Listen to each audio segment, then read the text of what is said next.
Vamos a abrir las Biblias una vez más en el Salmo 51.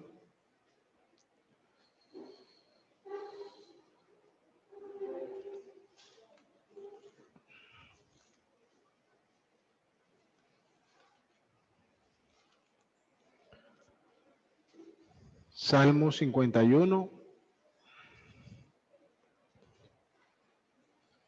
Vamos a leer desde el verso 10. Desde el verso 10. Dice así la palabra del Señor.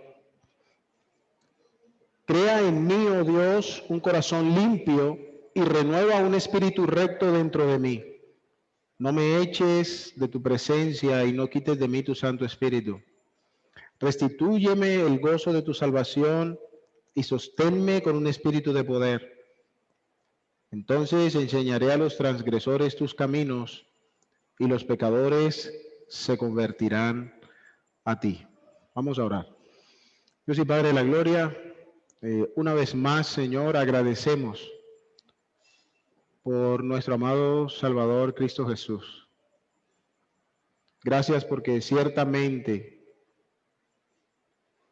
llevó Él nuestras enfermedades, sufrió nuestros dolores.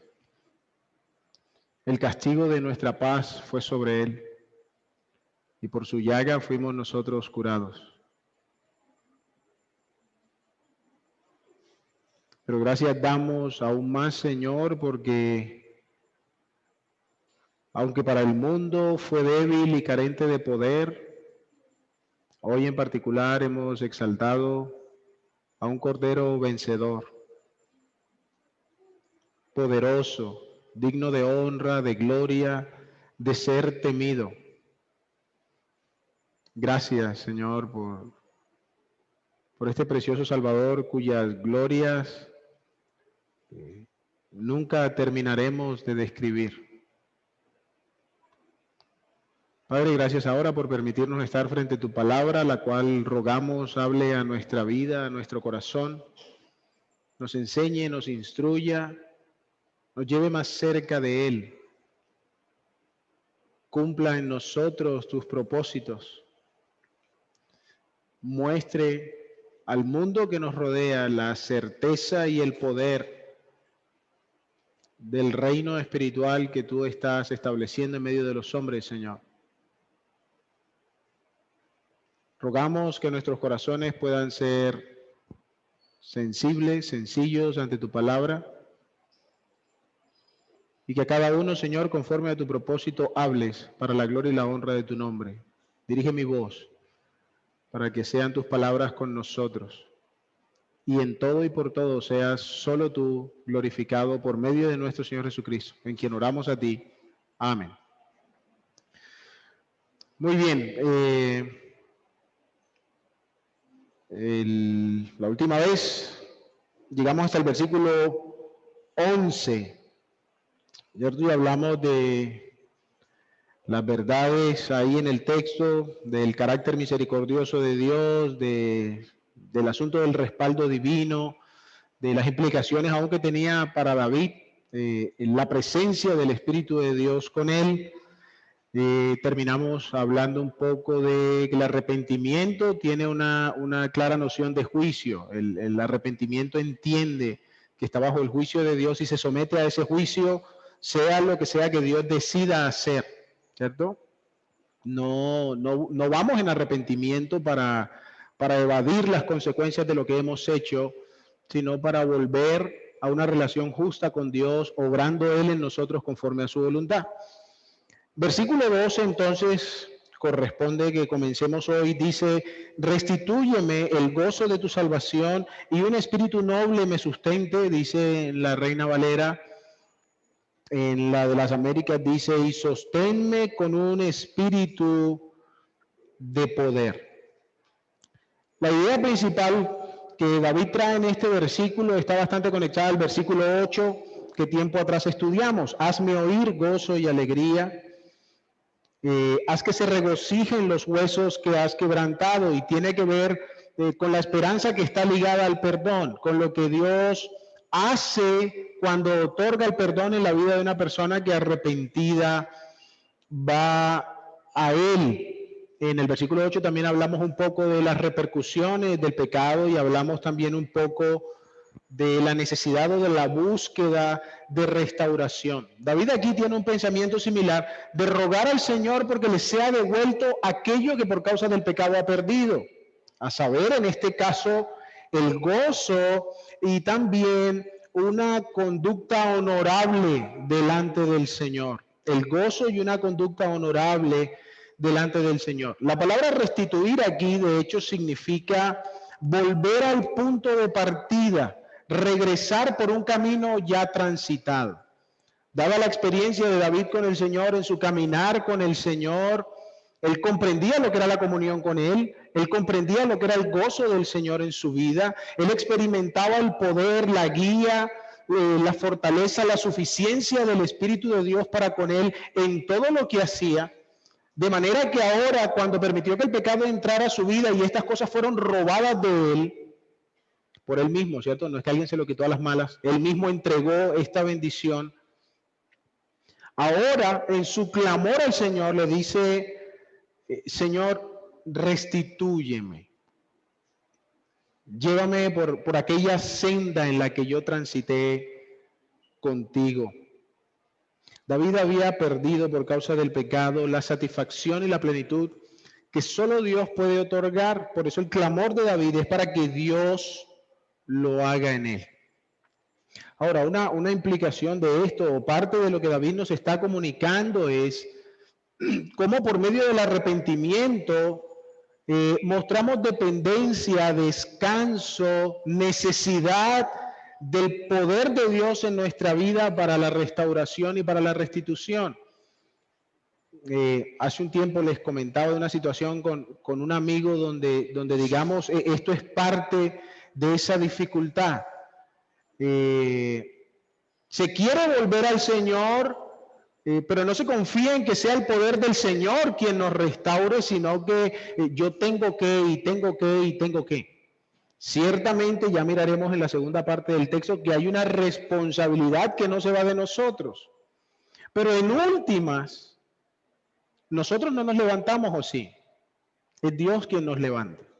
No somos nosotros los que cambiamos los asuntos, tomamos decisiones, pero es Dios quien transforma el corazón. Nunca ha sido el hombre capaz de generar algo de provecho por sí mismo para la vida espiritual. Siempre es necesario el poder de Dios. Y aquí David dice una vez más, Señor, solo tú puedes hacer esto. Claro, él tenía que arrepentirse, él tenía que volver al Señor, pero Señor, trae de regreso lo que yo perdí. Y pensaba a la luz de este hecho del poder de Dios y de este valor intrínseco que hay en el poder de Dios para la vida del hombre, cuán vanas son muchas veces las motivaciones nuestras para el arrepentimiento. Cuán vacío es muchas veces lo que nosotros pretendemos y buscamos a través del arrepentimiento. Nos dicen, hermano, usted hizo esto. Ah, bueno, sí. No volverá a pasar, hermano, tranquilo. Y está bien, ¿no? Pero en el fondo, realmente, ¿qué es lo que me está haciendo volver del error? ¿Que el hermano no me vuelva a regañar? ¿O poder volver a una senda de plenitud y gozo que solo Dios puede producir en la vida de uno que está en plena comunión con Él? Eso es más importante a que no me regañen. Eso es más importante que cualquier consecuencia que pueda ser quitada o reparada después del daño que se ha hecho. Y es la primera cosa donde quiero apuntar en el asunto del arrepentimiento. Recuerden, la palabra aquí significa volver por un camino ya transitado, es decir, que el arrepentimiento genuino en el creyente debiera estar marcado por el dolor profundo de la pérdida de este bien que ahora no se goza cuando el pecado está en el corazón. De manera que cuando quebranto mi corazón delante del Señor, cuando Él me quebranta por medio de su palabra y me someto a Él, Lo que estoy buscando está más allá de los efectos y de las consecuencias naturales de lo que hice. Tiene que ver con aquel que me llama al arrepentimiento y el gozo que experimento con él. Ahora, hasta ahí, técnicamente, no suena tan mal, ¿cierto? Pero me llevaba a preguntar entonces, ¿cómo me explico? Cuando hablamos del gozo, ¿cuál es la experiencia del gozo de Dios que nosotros tenemos? Es decir, para anhelar volver a eso, he tenido que transitarlo, he tenido que estar viviendo en eso y he tenido que comprender cuán valioso es como para lamentarme profundamente por haberlo perdido. Y hace un tiempo comentaba también que lo anexo a esto, que lamentablemente las razones para nuestro arrepentimiento son tan ajenas a lo que Dios está buscando, porque la experiencia cristiana en el fondo no está haciendo lo que Dios ha diseñado para nosotros. Lo que decía hace un tiempo es que para muchos creyentes la vida cristiana es una vida lastimera y hasta miserable. Ay, Señor, es que el Señor venga pronto, porque es que ya no aguanto, porque es que no puedo, porque esto es tan duro, porque esto es tan difícil. Y nadie ha dicho que la vida en la tierra para el creyente sea color de rosa. Eso es parte del proceso. Pero confiad, dice el Señor. Yo he vencido al mundo. No te preocupes por lo que sea que estás viviendo. Hay un gozo que es superior a cualquier aflicción, a cualquier adversidad. La pregunta mía es, ¿hemos nosotros experimentado genuina, profunda, continuamente ese tipo de gozo? Porque de otra manera no nos va a doler perderlo. De otra manera ni nos hace falta, pues no sabemos qué es. No lo hemos vivido, no lo hemos experimentado. Ay, sí, no, tan bueno que ir a la iglesia y tan bonito que se canta allá y qué chévere ver a los hermanos. Pero el gozo del Señor, ¿dónde está? Se nos parte una uña y entonces hacemos el llanto y hay que hacer una colecta y hay que hacer de todo porque pobrecita la vida es tan dura conmigo que me partió una uña. Es un ejemplo extremo, pero espero que entiendan lo que quiero decir, ¿no? La vida nuestra necesita ser caracterizada de otra forma. De manera que cuando el pecado irrumpe, hermanos, eso duele. Eso duele. Porque entendemos lo que estamos despreciando, porque entendemos lo que estamos perdiendo, porque entendemos el daño que estamos ocasionando, no solo en nuestra vida, sino a otros, y no solo a otros, sino principalmente delante del Señor. Y creo que lo decíamos un par de versículos atrás. ¿Cuánto nos duele a nosotros el pecado? Y es parte de lo que David está expresando. Señor, llévame a ese camino que tan beneficioso es para mí, tan provechoso, tan deleitoso. Yo no quiero estar en otro lugar. Spurgeon, un famoso predicador, decía acerca de esto: nadie sino Dios puede devolver ese gozo. Él puede hacerlo y nosotros debemos pedirlo. Él lo hará por su propia gloria y para nuestro beneficio.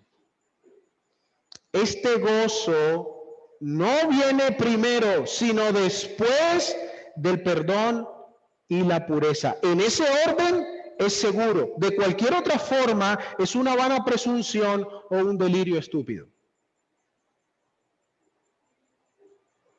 Y me preguntaba yo cuántas veces he caído en esto, en una vana presunción o en un delirio estúpido de creer que estoy viviendo en el gozo de Dios cuando el pecado está viviendo conmigo. De creer que estoy disfrutando de la bendición de Dios porque todas las cosas en mi vida van bien, pero en mi casa tiene el pecado una habitación mejor decorada y amoblada que cualquier otra cosa. No puede ser. No puede ser. No es posible que disfrutemos del gozo de la salvación mientras el pecado tiene lugar en nuestra vida. Algunas implicaciones entonces de esta primera parte del texto que quisiera pensar es, recuerden el versículo anterior, el versículo 11 dice, y no quites de mí tu Santo Espíritu. Y es una referencia directa al Espíritu Santo, ¿no? Entendemos eso, está claro. Ahora, en Gálatas capítulo 5, versículo 22, otro texto también muy conocido, dice que el fruto, perdón, el fruto del Espíritu es, ¿se lo olvidó? Amor, gozo. No se preocupen, no vamos a seguir porque de pronto, ay, yo no me lo sé, no importa. Pero quiero pensar en el segundo, gozo, que es lo que nos ocupa aquí. El fruto del Espíritu es amor, gozo. Ahora, ¿por qué estamos haciendo esta claridad? El gozo, hermanos, de este que está hablando David y del que habla la Escritura, no es una respuesta emocional ante las circunstancias. El gozo no es un estado de ánimo. Es un asunto del carácter formado en la comunión con Dios. Es algo que solo el Espíritu Santo puede hacer. Es lo que dice Gálatas, el fruto del Espíritu es gozo. ¿Por qué? Porque es importante para nosotros entender entonces, hermanos, que en alas del arrepentimiento no estamos buscando sentirnos mejor con nosotros mismos. No estamos buscando que, ay, salga como de este momento tan down, como dicen ahora, en el que me encuentro. Y no, hermanos. Aunque es importante que nuestro ánimo esté balanceado en el Señor. El arrepentimiento no se trata de eso. Se trata de volver a una vida influida por completo por el Espíritu Santo de Dios en todo lo que hace, dice, piensa, etc. Las circunstancias pueden ser difíciles. Apartando, digamos, la situación del pecado, las circunstancias pueden ser difíciles. Puede haber incluso tristeza en el corazón. Y aún así el gozo de Dios estar presente. Volvemos nuestros ojos al Salvador, Hebreos capítulo 12, versículo 3. Lo digo para ir avanzando en el tiempo. Capítulo 2. Puesto el versículo 2. Borren. Hebreos 12, 2. Puesto los ojos en Jesús, el autor y consumador de la fe, el cual... Muy bien, vamos a ir de a pedacitos. Por el gozo puesto delante de él. Había una cosa sublime, magnífica, que llenaba al Señor. Ahora, con ese gozo delante, ¿qué dice Hebreos que hizo? Se durmieron. Sufrió la cruz. Y el relato es claro, el Señor no estaba riéndose en el Calvario. El Señor no estaba ya, cierto, ay no, llevemos esto. Así era como estaba. Maltratado, afligido, vituperado, escarnecido, sangrante.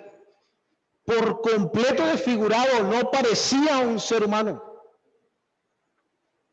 Sin embargo, nos explica el escritor de Hebreos un par de capítulos más atrás. Él dijo, he aquí vengo, Dios, para hacer tu voluntad. Porque, como dice el Salmo, el hacer tu voluntad, Dios mío, me agrada. Así tenga que ir a la cruz. Eso es gozo. Eso es gozo. No es un sentimiento de alegría. Igual del gozo hablamos hace mucho tiempo y podríamos hacerlo otro día. Hoy no quiero detenerme tanto ahí. Pero es para que entendamos, hermanos, para que tengamos claro qué es lo que la Escritura nos está comunicando. No es un asunto de que recuperemos un ánimo, un asunto emocional. Es la operación misma del Espíritu produciendo en nosotros lo que nosotros no podemos hacer aun cuando las circunstancias sean difíciles. Y el pecado, hermanos, el pecado quita el gozo enseguida. Concluimos volviendo a la idea inicial. Entonces, cuando pecamos, ¿Notamos la pérdida del gozo? Porque si no, necesitamos una experiencia cristiana distinta. Necesitamos un caminar con el Señor diferente, porque no puede ser que yo peque y no note la pérdida del gozo. Y aún peor, que continúe en pecado creyendo que conmigo está el gozo del Señor. La segunda cosa que uniendo a lo que ya mencionamos,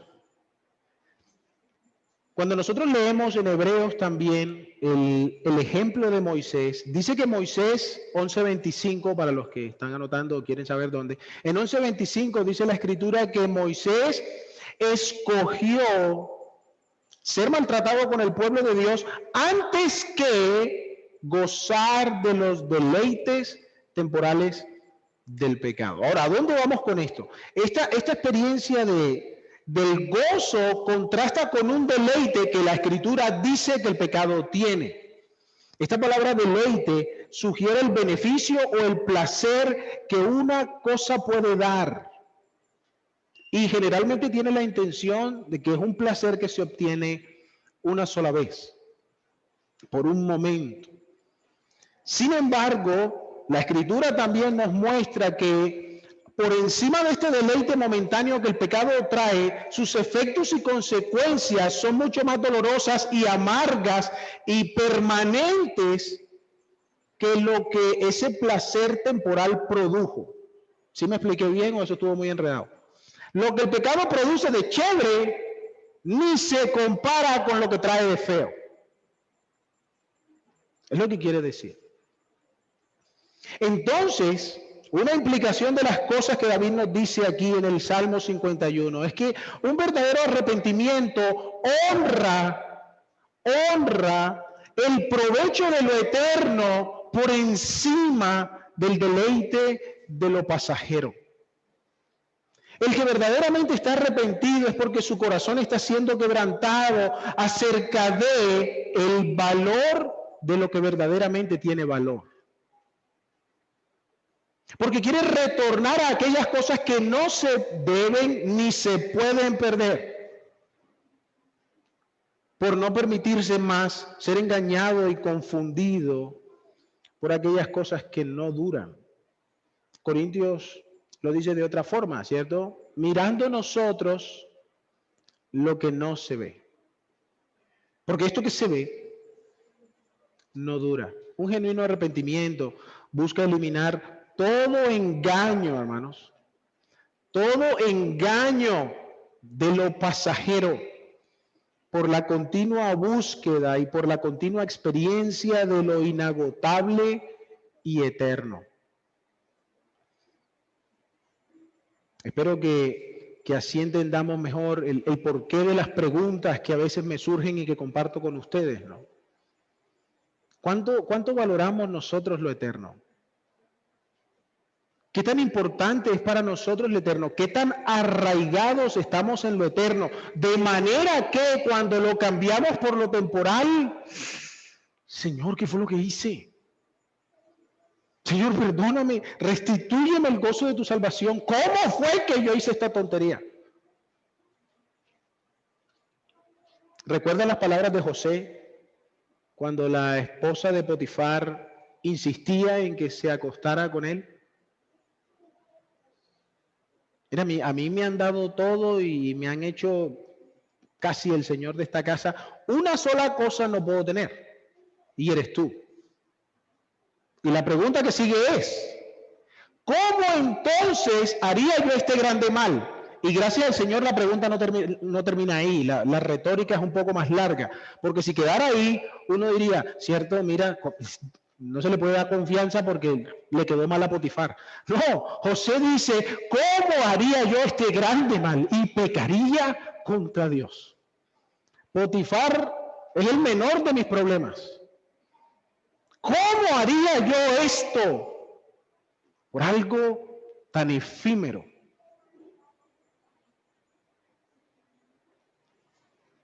Yo necesito aprender tanto de José, porque parece que lo temporal valiera más y durara más que las cosas que aprovechan para lo eterno. La siguiente cosa que el texto nos enseña en este ruego de David es el ruego por la permanente obra de Dios. Es decir, en estas palabras que David transmite, David no está pensando en un momento. David está queriendo que esto que Dios hace sea una marca permanente en su vida. Sea un asunto que lo va a acompañar de ahora en adelante, no sea que vuelva a meterla de caminar. David está diciendo, Señor, haz esto y que esto caracterice mi vida en adelante. ¿Por qué decimos esto? La segunda parte del versículo dice, y sosténme con un espíritu de poder. Pero antes de entrar a las lecciones allí, quiero hacer un par de claridades, porque esta expresión tiene variantes de traducción. Se puede traducir de diversas maneras. Yo les acabo de leer aquí dice, sosténme con un espíritu de poder. En la Reina Valera que ustedes tienen dice, y un espíritu noble me sustente. Y así no es una frase que se traduzca de la misma forma en muchas versiones, casi todas tienen una manera distinta de traducirlo. Pero hay dos cosas que son claras, que es donde nos queremos quedar. No vamos a discutir cuál es la mejor traducción ahora, pero hay dos puntos básicamente que resaltan, que son importantes para tener en cuenta. Primero, la referencia al Espíritu. Es necesario hacer claridad que aquí este Espíritu no está hablando del Espíritu Santo. No es el Espíritu Santo quien se está mencionando aquí. Es un asunto que tiene que ver con el alma del hombre. Y otras menciones que aparecen en el Salmo confirman que este asunto del Espíritu no es el Espíritu Santo, excepto donde claramente está descrito el Espíritu Santo, como lo hicimos en el versículo 11. Entonces, cuando leemos este versículo 11, entendemos que este espíritu está relacionado con el sujeto, que es David.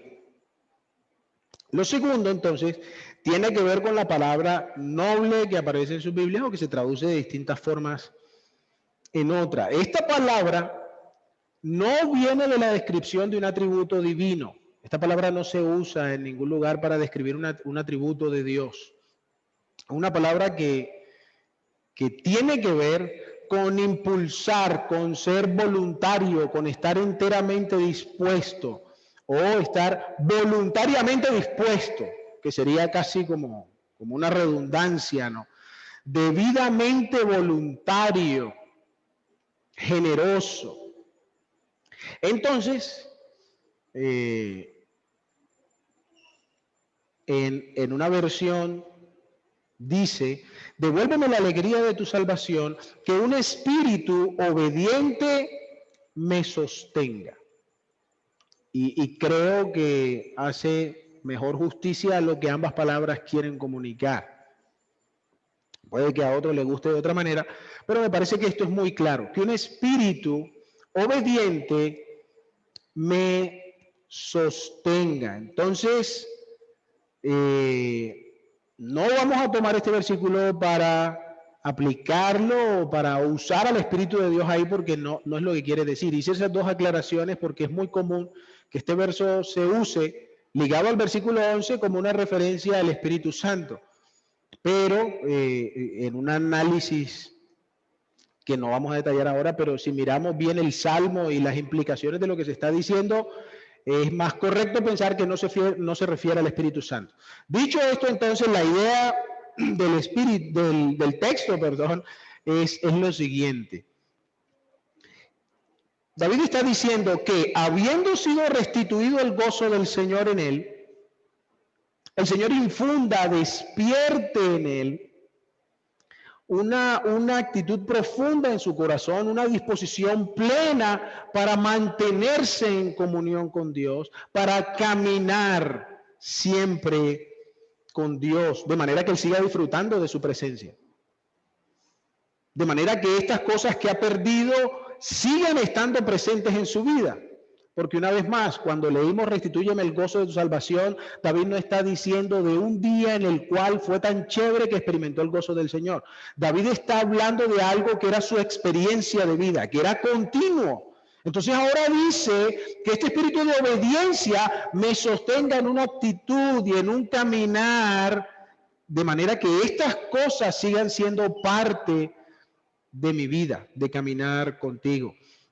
De hecho, hay un versículo en el Salmo 110 que dice, tu pueblo se ofrecerá a ti voluntariamente. Es una idea similar a la que encontramos aquí. En Filipenses el apóstol dijo algo similar cuando dice que Dios es el que produce el querer como el hacer. O sea, no estamos desconociendo que lo que el Espíritu hace nos impulsa a eso, pero es necesario que haya una resolución, lo que dijimos antes, hay una responsabilidad que nosotros no podemos evadir.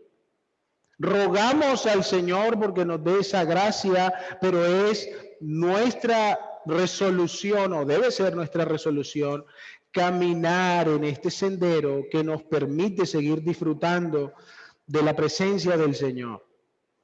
David entonces nos está diciendo que él pueda ser sostenido con una actitud, con un espíritu, con una intención de corazón, que busca lo que es honorable, lo que es noble, lo que es digno, lo que se conforma al Dios que le llamó al arrepentimiento, lo que corresponde, si lo unimos a la primera parte, a una experiencia genuina de gozo.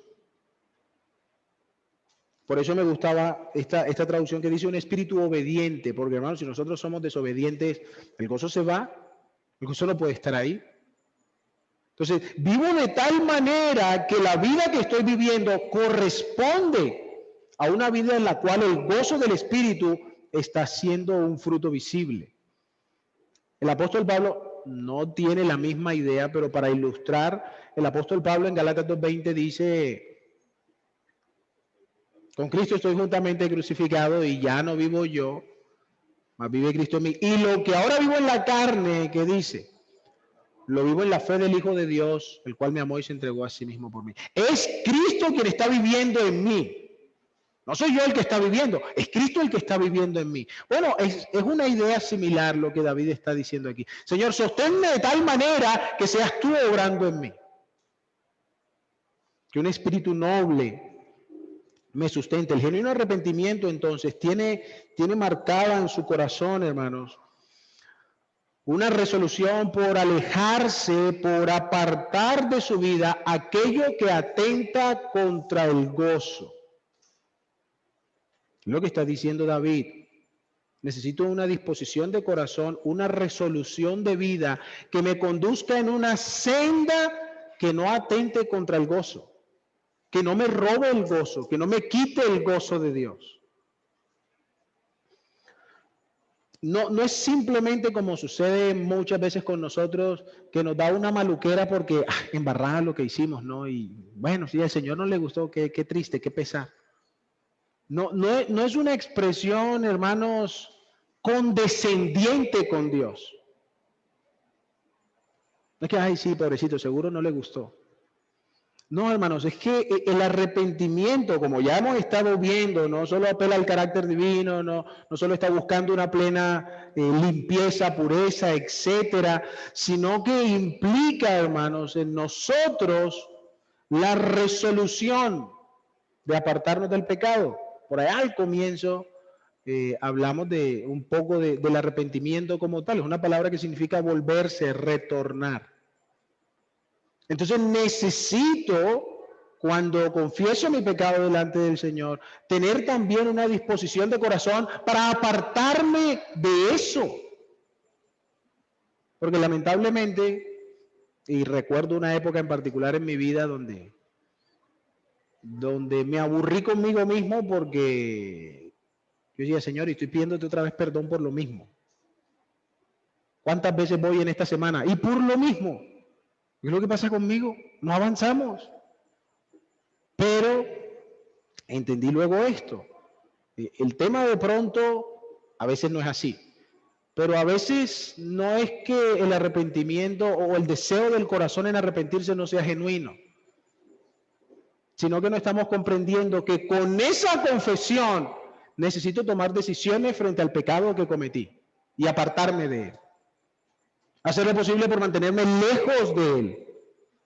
Pero digo, ay Señor, perdóname por esto, y luego voy y me siento al lado del pecado otra vez. Y luego vuelve y me muerde. Y Señor, perdóname, otra vez me mordió. Y luego voy y me siento allí otra vez. Y nunca salimos de ahí. Hermano, yo estoy luchando. Hermano, usted no está luchando, no se siente ahí. Cuando usted se siente en otra parte, yo digo, usted está luchando y lo persiguieron y lo mordieron. Bueno, pero si usted sigue sentándose ahí en la misma silla, no me diga que está luchando, porque eso no es luchar. Eso es pretender que Dios haga por mí lo que yo tengo que hacer. Lo que decíamos antes, la responsabilidad inherente que tenemos con apartarnos del pecado. El arrepentimiento genuino es uno que confía en el perdón de Dios, que confía en el poder de Dios para restituir la vida, pero uno que también toma decisiones en cuanto dependen de sí para no defraudar más al Señor. No confiando en mí, sino confiando en el poder del Señor, pero haciendo lo que es mi responsabilidad. Es muy común con varios jóvenes, he hablado en muchas ocasiones de que posiblemente han pedido perdón al Señor con toda sinceridad, pero no hay resolución, no hay una intención verdadera de apartarse del pecado. Y hasta se llora. No, es que yo sé que estoy defraudando al Señor y esto no es así, pero al día siguiente lo ve usted haciendo exactamente lo mismo por lo cual estaba llorando. Yo particular, bueno, ya les conté, es fácil a veces caer en una tónica como esa, de sí, sentirnos mal, pero querer otra vez volver a ese deleite, a esa cosa temporal, a eso efímero. Y no puede ser así, un arrepentimiento genuino no va así. Necesitamos entonces, hermanos, cultivar en nuestro corazón una actitud de repudio al pecado, una actitud de desprecio al pecado, que cuando descansemos en el poder de Dios, realmente expulsemos el pecado de nuestra vida, realmente despojemos al hombre viejo con sus pasiones y deseos de nuestro corazón. El Señor no sostiene a los que no están interesados en caminar en obediencia a Él. Suena un poquito difícil, pero hermanos, no podemos dejarnos engañar por el pecado. El Señor no sostiene, ni respalda, ni anda con uno que está en pecado. Por pura misericordia no nos manda fuego del cielo y nos acaba. Pero eso no quiere decir que Él esté andando con nosotros. Eso no quiere decir que Él esté caminando con nosotros. El Señor no nos va a sostener así. El fracaso de una u otra manera en el tiempo vendrá. Termino con un pasaje que quizá no es su tema, pero a manera de ilustración para esto que estamos diciendo, en uno de los profetas, el Señor dice que Él estuvo buscando un hombre que hiciese vallado, que hiciese una cerca entre el hombre y Él, para Él no destruir la tierra, y no halló a ninguno. Entonces el Señor vino e hizo estragos en la tierra.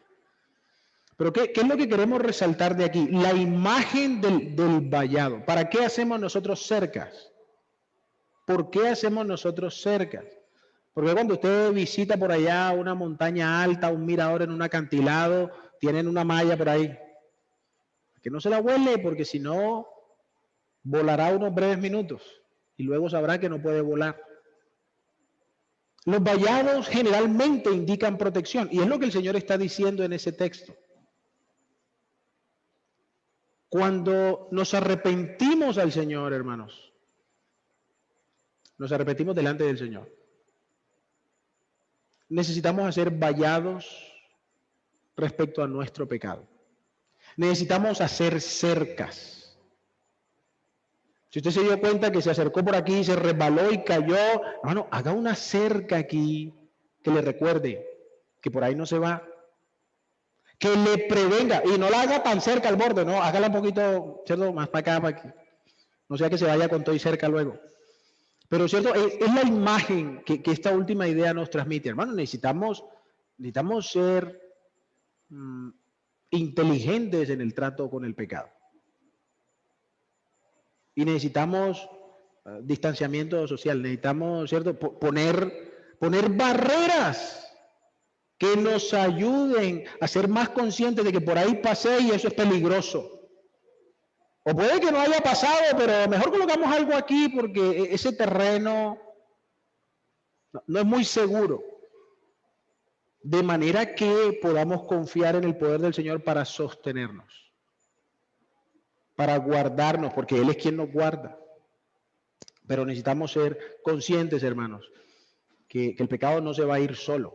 Necesitamos nosotros actuar en pro de una vida en la cual el gozo es su característica. Padre, gracias por esta tu palabra, gracias por este tiempo, gracias Señor por cómo hablas a nuestra vida y a nuestro corazón. Gracias porque aún hoy hay esperanza. Tanto para el que aún no te conoce, de alcanzar gracia en Cristo Jesús y salvación y perdón de pecados, como para nosotros, tu pueblo, si es que hemos estado caminando en actitudes o en formas o en conductas que no te agradan, Señor. Padre, que nos volvamos a ti de todo corazón, que confiemos en el poder tuyo para restituirnos de nuestro pecado al gozo, que el gozo mismo sea la experiencia constante de vida de aquellos que somos tus hijos, Señor, el gozo verdadero, el gozo que tu palabra enseña. Padre, y que si hemos pecado contra ti, luego de haber confesado nuestro pecado, podamos, Señor, ser conscientes que es nuestra la responsabilidad de mantener nuestros pasos dentro del camino que tú enseñas, que tú diriges. Que podamos hacer vallados, que podamos hacer cercas, Señor, que nos prevengan de ir a sitios, de estar en situaciones, pensamientos, actitudes, de cosas, Señor, que luego nos roben el gozo. Ayúdanos, Padre, a tener un valor profundo por lo eterno. Que nuestros corazones no sean engañados por el placer temporal del pecado. Porque queremos que cuando nuestras bocas se abran para exaltar a nuestro Salvador, Él reciba una honra que es digna de Él.